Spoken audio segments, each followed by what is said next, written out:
សួស្តីបងប្អូនប្រជាកសិករជាទីរាប់អានថ្ងៃនេះយើងសូមលើកមកបង្ហាញជូននៅខ្សែវីដេអូមួយដែលនិយាយអំពីវិធីសាស្ត្រនៃការដាំសណ្តែកគួរជាលក្ខណៈគ្រួសាររបស់កសិករគំរូម្នាក់រស់នៅភូមិត្រពាំងស្ទៀងឃុំកក់ស្រុកពញាក្រែកខេត្តត្បូងឃ្មុំនេះគឺលោកដិលដូវ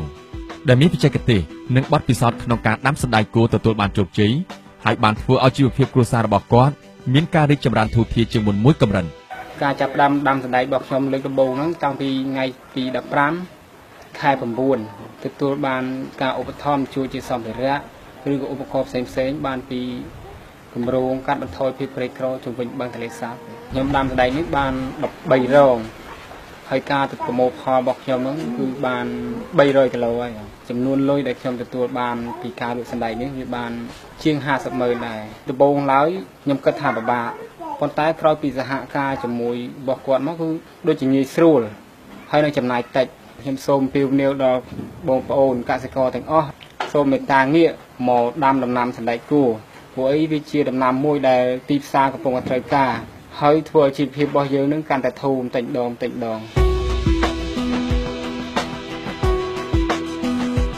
ក្នុងខ្សែវីដេអូនេះយើងនឹងផ្ដល់ជូនលោកអ្នកនៅរឿងពិតជាក់ស្ដែងដើម្បីងាយយល់អំពីការដាំសណ្តែកគួរដែលផ្ដល់ដោយកសិករនិងអ្នកជំនាញយើងនឹងពន្យល់លោកអ្នកអំពីដំណាក់កាលមូលដ្ឋានគ្រឹះនៃការដាំសណ្តែកគួរនេះសួស្តីមិត្តទាំងអស់គ្នាការដាំសណ្តែកគួរមិនពិបាកទេប៉ុន្តែអ្នកត្រូវចងចាំនូវមូលដ្ឋានគ្រឹះមួយចំនួនដូចជាការត្រៀមសម្ភារៈការធ្វើជីកំប៉ុស្តគោកនិងទឹកនិងការរៀបចំបណ្ដោះកូនការលើករងការដាំដុះការថែទាំនិងការពារការប្រមូលផលសូមបញ្ជាក់ថារាល់មូលដ្ឋានគ្រឹះទាំងអស់នេះក៏មានបង្ហាញផងដែរនៅក្នុងសៀវភៅណែនាំបច្ចេកទេសស្ដីពីការដាំដំណាំសណ្តែកគួរផលិតដោយគម្រោងបង្ហាញបច្ចេកវិទ្យានៅតំបន់ទន្លេសាប TSTD ដែលអាចរកបានពី website www.tsdcambodia.org សៀវភៅនេះគឺជាចំណេះដឹងបន្ថែមដ៏មានសារៈសំខាន់ទៅលើខ្សែវីដេអូនេះបើសិនជាអ្នកចង់បាននូវការយល់ដឹងកាន់តែច្រើនអំពីការដាំដំណាំសណ្តែកគួរអ្នកអាចរកវាបានពីអ្នកជំនាញកសិកម្មនៅប្រចាំខេត្តឬស្រុករបស់អ្នកជាការចាប់ផ្ដើមអ្នកត្រូវការនូវសម្ភារៈមួយចំនួនផ្លាស្ទិកពីរពណ៌ទឹកប្រាក់និងខ្មៅសម្រាប់គ្រប់រងចំនួនទៅតាមផ្ទៃដីជីកំប៉ុស្តគោកនិងជីគីមីកន្ទោងឬថាសបណ្ដោះកូនគ្រាប់ពូជទិញពីផ្សារដែលមានស្លាកសញ្ញានិងការណែនាំត្រឹមត្រូវ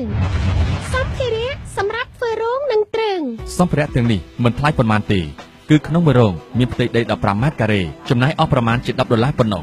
ប៉ុន្តែជប់សិនកុំអាលគិតពីវាឥឡូវនេះយើងមកមើលអំពីរបៀបបណ្ដោះកូនសណ្តែកគួរជាមុនសិនដើម្បីបានកូនសណ្តែកគួរមកដាំតើគេត្រូវធ្វើអ្វីខ្លះគេត្រូវធ្វើសង់រងនិងរៀនបណ្ដោះកូនរៀបចំដីបណ្ដោះកូនបណ្ដោះគ្រាប់ការដាំកូនដំបូងត្រូវសង់រងជាមុនសិនព្រោះរងបានជួយធ្វើឲ្យគ្រាប់ដុះបានល្អកាត់បន្ថយការរលួយការការពារជំងឺឆ្លងពីសត្វល្អិនរងត្រូវសង់មានដំបូលកម្ពស់ពី1.80 ម៉ែត្រទៅ2ម៉ែត្រកម្ពស់រៀនមានពី8តឹកទៅ1ម៉ែត្រនិងទទឹងរៀន8តឹកទៅ1ម៉ែត្រដំបូលរងគួរប្រើស្បូវស្លឹកត្នោតដើម្បីការពារទឹកភ្លៀងនិងប្រើសំណាញ់បៃតងឬសំណាញ់មុងធ្វើជាជញ្ជាំងសម្រាប់ការពារសត្វល្អិនក្រោយពីរៀបចំរងរួចហើយកសិករត្រូវរៀបចំលាយល្បាយដីបណ្ដោះកូនបន្លែដោយលាយអង្កាមឲ្យឡើងពណ៌ក្រមៅរួចយកវាទៅត្រាំទឹកអូរឬត្រពាំងរយៈពេលពី2ទៅ3ថ្ងៃបន្ទាប់មកយកមកលាយជាមួយនឹងលាមកគោស្ងួតឬជីកំប៉ុស្តនិងដីសម្រាប់ដាំហើយលេងឲ្យក្តៅទុកល្បាយលេងហើយឲ្យត្រជាក់រួចយកទៅដាក់ក្នុងថាសបណ្ដោះដើម្បីឲ្យកូននឹងថ្លោះល្អដើម្បីឲ្យកូនមានសុខភាពល្អបាទចាំបាច់ការរៀបចំដីនឹងគឺសំខាន់ណាស់បាទអញ្ចឹងការរៀបចំដីសម្រាប់បណ្ដោះកូនបាទគឺយើងយកដីដំបូកបាទឬក៏ដីដែលមានជីជាតិនឹងមួយបកីបាទឬក៏កញ្ញៃមួយភាគបាទហើយនឹងយកជីកំប៉ុស្តគោកបាទ2ភាគឬក៏2បង្គីហ្នឹងហើយនឹងខ្យងអង្កាម3ភាគឬក៏3បង្គីបាទអញ្ចឹងយើងយកសារធាតុទាំង3ហ្នឹងបាទបញ្ចូលច្បល់ចូលគ្នាឲ្យសព្វរួចទើបយើងយកដីហ្នឹងទៅលេងឲ្យក្តៅបាទហើយគោលបំណងដែលយើងលេងដីនេះឲ្យក្តៅគឺដើម្បីសម្លាប់ពពួកមេរោគពពួកផ្សិតបាទជំងឺវីរុសអីផ្សេងឬពងសត្វល្អិតផ្សេងបាទដែលមាននៅក្នុងដីហ្នឹងដែលយើងមើលมันអាចមើលឃើញដោយភ្នែកទទេបាទហ្នឹងអញ្ចឹងយើងធ្វើបែបហ្នឹងគឺដើម្បីសម្លាប់អសត្វហ្នឹងបាទហើយយើងលេងដីបែបហ្នឹង បាទគឺវាមានជីគ្រប់គ្រាន់បាទមានសារធាតុចិញ្ចឹមសម្រាប់ឲ្យកូនសណ្ដែកគួរបឺតយកបានគ្រប់គ្រាន់បាទហើយអាចជួយឲ្យកូនហ្នឹងវាថ្លោល្អលូតលាស់លឿនការបណ្ដុះកូនសណ្ដែកគួរមាន2យ៉ាងគឺបណ្ដុះក្របមុននិងបណ្ដុះក្របដោយផ្ទាល់បណ្ដុះក្របមុនយើងត្រូវដាក់ក្របក្នុងក្រណាត់ស្បែកជក់តឹងនិងរុំឲ្យហប់ល្អស្រោចទឹកឲ្យសើមនិងដាក់នៅកន្លែងហប់មានកម្ដៅរយៈពេលពី1ទៅ2ថ្ងៃបន្ទាប់មករើសក្របបែកមាត់ដាក់ក្នុងថាសបណ្ដុះមួយក្របមួយរុនដោយដាក់ជម្រៅប្រហែល1សង់ទីម៉ែត្រឬប្រហែលកន្លះថ្នាំងដៃនិងរោយដីស្ដើងៗពីលើបើយើងបណ្ដុះក្របដោយផ្ទាល់វិញគឺត្រូវយកក្របស្ងួតមួយក្របដាក់ផ្ទាល់ក្នុងរុនថាសមួយក្នុងជម្រៅប្រហែល1សង់ទីម៉ែត្រឬកន្លះថ្នាំងដៃដោយរោយដីស្ដើងៗពីលើនិងស្រោចទឹកឲ្យចូលក្នុងមួយថ្ងៃ2ដងបើសិនជាយើងដាំដោយបណ្ដុះកូនគឺវាល្អជាងដាំដោយក្របផ្ទាល់បាទដោយសារអីបាទដោយសារការដាំបណ្ដុះដោយបណ្ដុះកូនគឺយើងបានថែទាំកូនបាទដាក់នៅលើធ្នើបានល្អកូនថ្លោល្អហើយពេលដែលយើងយកមកដាំគឺយើងជ្រើសទៀតបាទយើងធ្វើការជ្រើសរើសយកតែកូនណាដែលល្អយកមកដាំបាទអាកូនណាដែលអន់គឺយើងអត់យកមកដាំហើយអត្រានៃការបាត់គុំឬក៏ចំណាយពូជក៏តិចជាងដែរតែបើសិនជាយើងដាំក្របផ្ទាល់ក្នុងមួយរណ្ដៅយើងអាចដាក់2ឬ3ក្របដើម្បីការពារក្របណាអត់ដុះយើងអត់ដឹងថាក្នុង3ក្របហ្នឹងមានប្រមាណក្របដុះទេអញ្ចឹងយើងដាក់3រាល់ពេលដែលវាដុះរួចជួនកាលបដូរខ្ចីដែលដុះមកហ្នឹងវាអាចមានការបំផ្លាញពីពពួកសត្វល្អិតកណ្ដូបឬអីវាមកកាត់ផ្ដាច់នៅយើងពិបាកណាយើងចំណាយពេលដើររំលោះកូននឹងចេញទៀតដកកូនណាដែលអន់ចេញទៀតអាហ្នឹងបើកាលណាយើងដាំក្របផ្ទាល់តែយើងដាំបដោះកូនយើងមើលឃើញណាកូនណាល្អកូនណាអត់ល្អហើយក្នុងរណ្ដៅយើងដាំតែមួយក្របតែម្ដងអត់មានពិបាកដើរដករំលោះចេញទេ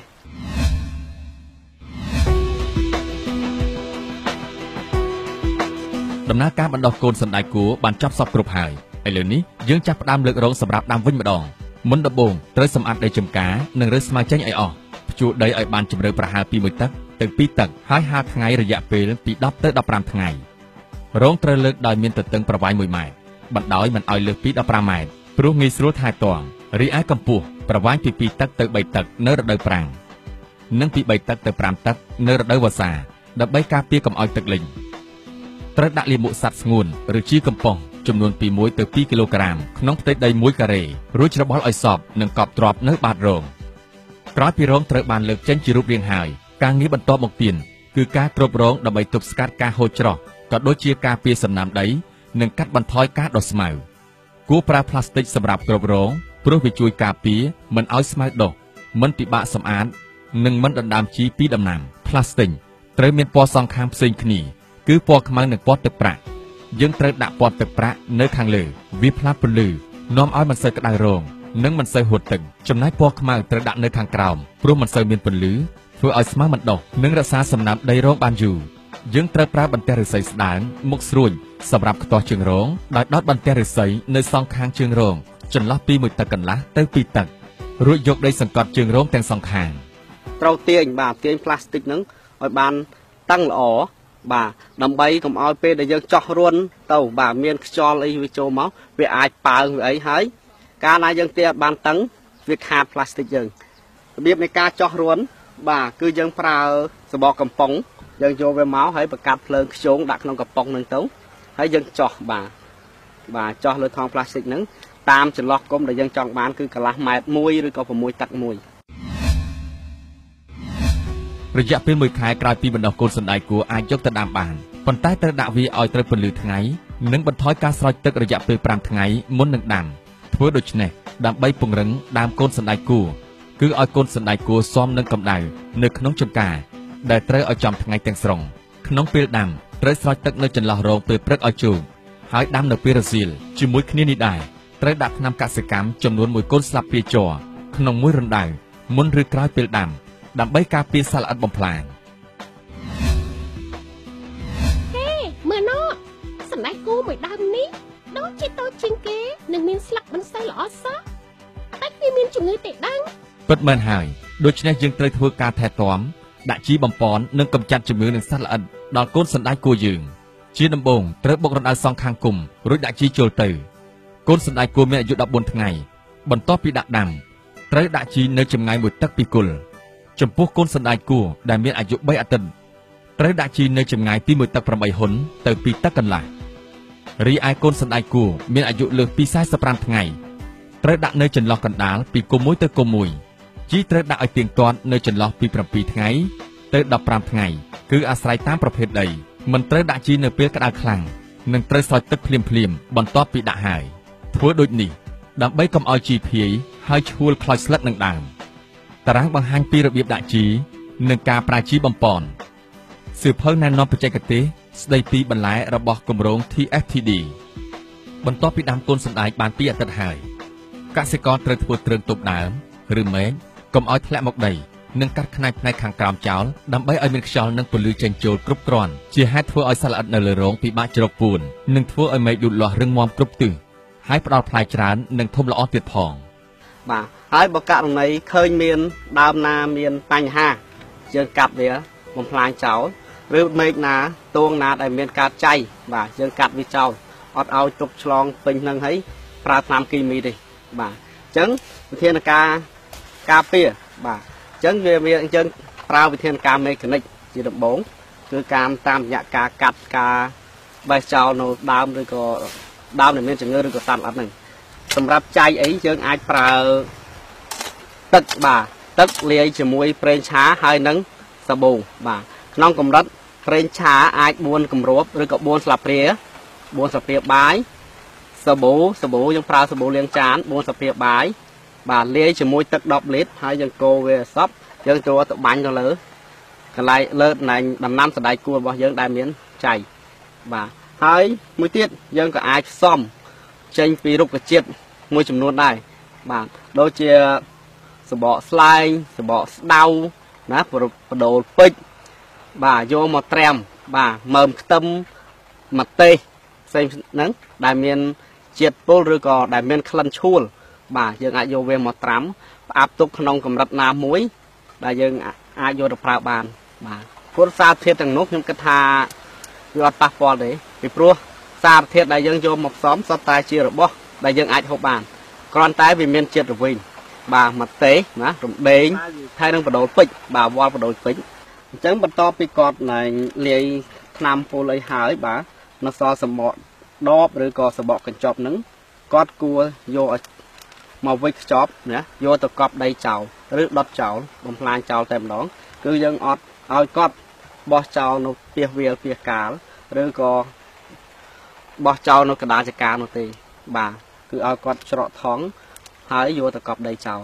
បាទឬក៏របស់ណាដែលអាចកាត់ដុតចោលបានគឺយើងដុតចោលយើងធ្វើដូចនេះគឺដើម្បីកុំឲ្យវាប៉ះពាល់ដល់បរិស្ថានបាទវាធ្វើឲ្យពលបរិស្ថានបាទអញ្ចឹងបើយើងបោះចោលឧទាហរណ៍ថាតំបន់ហ្នឹងមានប្រភពទឹកមានអីនៅចិត្តហ្នឹងមានភ្លៀងមានអីមកអញ្ចឹងអាជាតិពុលដែលនៅជាប់នឹងដបនឹងអីហ្នឹងវាអាចហូរធ្លាក់ចូលទៅក្នុងស្រះឬក៏ក្នុងដងទឹកឬក៏អីទៅវាអាចធ្វើឲ្យប៉ះពាល់ដល់អ្នកប្រើប្រាស់ទឹកហ្នឹងក្នុងការប្រមូលផលសណ្តែកគួរកសិករអាចបេះផ្លែដែលមានទំហំទៅតាមតម្រូវទីផ្សារត្រូវបេះនៅពេលព្រឹកដោយប្រើកន្ត្រៃឬកូនកាំបិតកាត់តូចសណ្តែកឲ្យឆ្ងាយបន្តិចពីដើមកសិករមិនត្រូវបេះដោយទីកន្ត្រាក់ផ្លែជាហេតុនាំឲ្យអន់ដល់ដើមនិងឫសដំណាំរបួសដើមពេលដែលទាញមកនឹងធ្វើឲ្យទ្រុឌផ្លែផងដែរផ្លែសណ្តែកគួរដែលបេះហើយត្រូវដាក់នៅក្នុងសម្ភារៈដែលមានផ្ទៃរលោងដើម្បីកុំឲ្យកកិតនឹងជាប់ហើយមានចន្លោះរន្ធតូចៗឲ្យមានខ្យល់ចេញចូលនិងរើសផ្លែសណ្តែកគួរទៅតាមទំហំធំនិងតូចក្នុងការប្រមូលផលបាទអញ្ចឹងដើម្បីឲ្យវាត្រឹមត្រូវតាមលក្ខណៈបច្ចេកទេសបាទគាត់គឺត្រូវមានឧបករណ៍សម្រាប់ដាក់ត្រឹមត្រូវបាទដូចជាកញ្ច្រែងឬក៏កត្រកអីបាទដាក់ឲ្យដោយមានផ្នែកក្រាលឬក៏ទ្របណែกระดาษកសែតណាឬក៏ស្លឹកចេកឬក៏กระดาษអីផ្សេងយកមកទ្របហ្នឹងដើម្បីកុំឲ្យពេលដែលយើងកាត់ផកណែផ្លែឬក៏ប្រមូលផលផ្លែយកមកដាក់នៅក្នុងកត្រកហ្នឹងទៅវាប៉ះផ្លែវាអាចធ្វើឲ្យរលាត់ឬក៏ចំផ្លែរបស់យើងបាទហើយជៀសវាងការកាត់ផ្លែបាទការប្រមូលផលដែលកាត់ហើយយកមកដាក់ចោលនៅលើដីបាទអញ្ចឹងវាបង្កឲ្យមានស្នាមប្រឡាក់ឬក៏វាខ្វះអនាម័យបាទហើយអាចធ្វើឲ្យផលិតផលរបស់យើងហ្នឹងវាខូចដែរបាទវាប៉ះដីវាប៉ះអីអញ្ចឹងទៅវាអាចធ្វើឲ្យស្លោកឬក៏ធ្វើរលាត់ធ្វើឲ្យមានភាពកខ្វក់បាទអ ការប្រមូលផលគឺជាការល្អគឺយើងគួរប្រមូលផលនៅពេលព្រឹកព្រលឹមបាទជាពេលដែលត្រជាក់បាទពេលហ្នឹងគឺល្អហើយក្នុងមួយថ្ងៃគឺគាត់អាចប្រមូលផលបានតែមួយដងនេះជួនកាលអាច2ថ្ងៃម្ដងទៅតាមបរិមាណឬក៏ចំនួនផ្លែដែលវាផ្លែច្រើនណាបាទបើវាផ្លែច្រើនហើយវាធំលឿនវាគាត់អាចប្រមូលផលបានមួយថ្ងៃម្ដងតែបើផ្លែនឹងវាតិចវាមិនសូវទេគាត់អាច2ថ្ងៃម្ដងដើម្បីឲ្យផ្លែដែលស្ទើរវាធំបន្តគ្នាទៅគាត់អាចប្រមូលផលបានច្រើនបាទធំតន់គ្នាខ្ញុំដាំសណ្តែកនេះបាន13រងហើយការប្រមូលផលរបស់ខ្ញុំហ្នឹងគឺបាន300គីឡូហើយចំនួនលុយដែលខ្ញុំទទួលបានពីការលក់សណ្តែកនេះវាបានជាង50,000ដែរចិត្តរបស់ខ្ញុំហ្នឹងគឺមានអារម្មណ៍ថាពេញចិត្តទីខ្លាំងបាទចំពោះកសិករដែលចង់សហការជាមួយខ្ញុំលោកអ្នកអាចមករកខ្ញុំបាននៅភូមិត្រពាំងស្ទៀងឃុំកក់ស្រុកពញាក្រែកខេត្តត្បូងឃ្មុំសូមកុំភ្លេចថាអ្នកអាចមានព័ត៌មានច្រើនជាងនេះនៅក្នុងសៀវភៅបច្ចេកទេសស្ដីពីការដាំសណ្តែកគួរផលិតដោយគម្រោងបង្ហាញបច្ចេកវិទ្យានៅតំបន់ទន្លេសាប TSTD ដែលអាចរកបានពី website www.tsdcambodia.org ឬតាមរយៈអ្នកជំនាញនៅក្នុងខេត្តនិងស្រុករបស់អ្នកសៀវភៅនោះផ្ដល់ឲ្យអ្នកនូវព័ត៌មានលម្អិតអំពីបច្ចេកទេសជាច្រើនថែមទៀតទៅលើវីដេអូដែលអ្នកកំពុងមើលនេះដូចជាការត្រៀមសម្ភារៈការធ្វើជីកំប៉ុស្តនិងការបណ្ដុះកូនការលើករងការដាំដុះការថែទាំនិងការពារនិងការប្រមូលផលសៀវភៅនេះក៏នឹងអាចជួយអ្នកក្នុងការដាំសណ្តែកគួរជាលក្ខណៈអាជីវកម្មខ្នាតធំបានផងដែរសូមឲ្យមានសំណាងល្អនិងទទួលបានជោគជ័យជាមួយនឹងការចាប់ផ្ដើមដាំដំណាំសណ្តែក